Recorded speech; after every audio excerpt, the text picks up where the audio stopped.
Hello, my name is Mark Noyce, and I'm doing another reading, as I've been doing for these past few weeks. Last week, I teased wearing something pretty special for this reading, which is going to be my last one as well, actually. And so I decided to wear my cloak, because everything is cooler in a cloak. It is undeniable fact, people. See? It's a full cloak. I kind of wish I had saved this cloak for the camping story, because it would have made it inevitably better. But, oh well, we live and learn, and I've certainly done a lot of living, and unfortunately not much learning. As you probably know by now, I'm a self-published author, and I'm here to share my books with you with another reading, as I just said. I've already done it for all of my other stories, and this is another short story, and I'm going to read the first chapter of it. It's kind of the shortest one as well, which is good for me because it means I get to wear the cloak for a little less than it takes to become completely conspicuous of the fact I'm wearing a cloak. As per usual, if you like what you hear and you want to read the rest, I should say. I can't say hear the rest because audiobooks don't exist of my readings, of my books. Then follow the link in the description to pick up the entire thing for only a little over 99 cents, because 99 cents is of course the price without VAT, and thanks to technicalities I have to say it's a little more than 99 cents. Anyway, here's the story that I call A Chest of Childhood. It's about a guy cleaning up his house as he prepares to move. He finds a chest of toys from his childhood and shares the memories with his son. Yes, I'm kind of bad at explaining what's going to happen. It's kind of one of my biggest weaknesses as a writer. The other one being, of course, that I'm not that brilliant with self-promotion. It was kind of how these videos got started. I decided to help put myself out there by making these videos in the hopes that people would share them and maybe random people would see them. It kind of happened with the first one. But unfortunately not with the others too much. Maybe people just didn't like what they heard. That would be a shame. That would really suck. Anyway, on with the story. Xavier was experiencing one of the most stressful and busiest times of his life. It was busier than his wedding day and even more hectic than the birth of his son, Scott. It was moving day. He and his wife Sheila had managed to live comfortably in the same house for several years. There had been enough room for them to stay after Scott had been born. A second child coming meant that they had to move, and they decided to get it over with before Sheila became so pregnant that she couldn't help. Not that Xavier would really let her do any heavy lifting, no matter how far along in her pregnancy she was.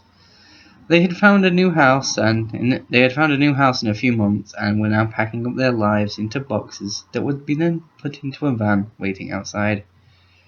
It was humbling for Xavier to think that everything he owned could fit into a truck. It would only take 2 or 3 at most. He never really considered his house to be empty, but it seemed it was emptier than he thought. Most of the house had been cleaned and cleared, and Xavier was taking care of packing away the things he had stored in the attic. He'd forgotten about a lot of the things in there. Xavier was sat on the floor, sweeping with his hands to put loose things back in boxes. As he was moving things, he came across a small chest that had completely escaped his attention. It was brown with a gold trim and designed to look like the kind of chest a pirate might keep their booty. In other words, it was a chest for a child to store their toys.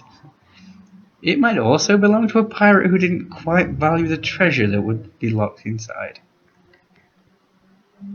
"Eddie, what's that?" Xavier heard a small voice ask from behind him. He had gotten a little too lost in memories at the sight of the chest and hadn't heard Scott walk into the room. Xavier turned his head around and smiled at his son. "This?" Xavier asked, pointing at the chest. Scott nodded. "This is my old toy chest," Xavier explained. "I actually meant to give it to you a few years ago when you turned 2, Xavier admitted, rubbing the back of his neck sheepishly. "I do, but there's a cloak." Xavier motioned for Scott to join him, and Scott sat on his knee. Xavier reached out for the chest and pulled it towards him. He opened it up and smiled as Scott oohed and ahed at what he saw inside it. It was mostly generic boy toys. There were some plastic soldiers, some toy guns and handcuffs.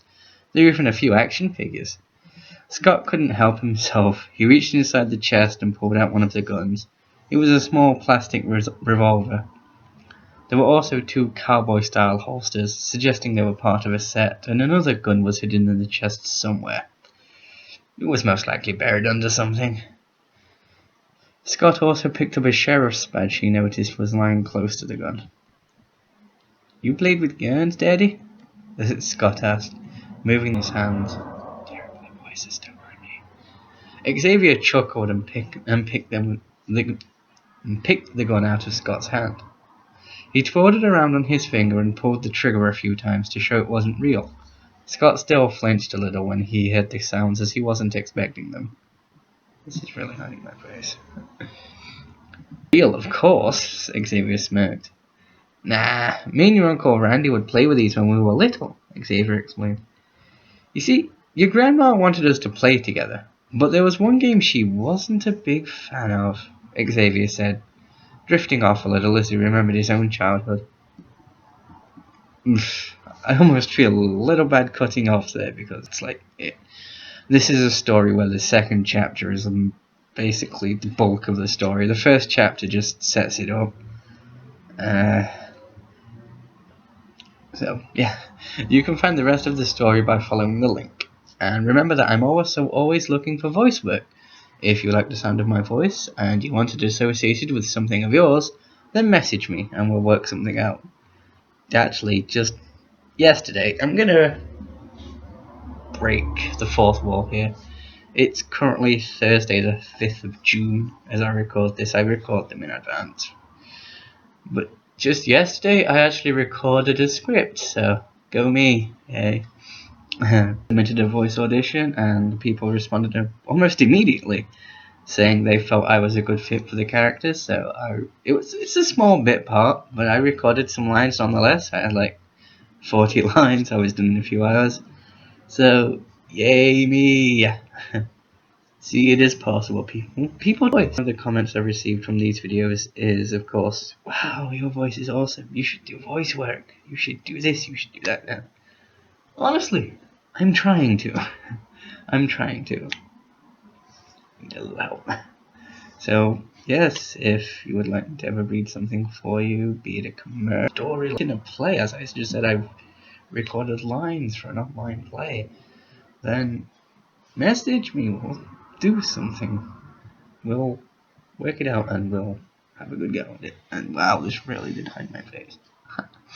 Yeah, that hurts a little big. Anyway, that's it for this one. It's been shorter than the others. I can only apologize in advance if there were some problems with the recording. I recorded this on Movie Maker instead of through my webcam program before importing it to Movie Maker. And so if there are any problems, then there were technical issues. I would say see you next time, but as I've said, this is the last recording I have. For now, I'll probably be back eventually. Until then, you can always check me out on Twitter. I'm at Mark_Noyce. I'm also a blogger, and my blog can be found at theramblingperson.com. It's where I got my start, and I post a lot of things there, including the occasional story. Most of my stories started there. For now then, farewell for now. Bye. And yes, this hood is really big. Okay, goodbye.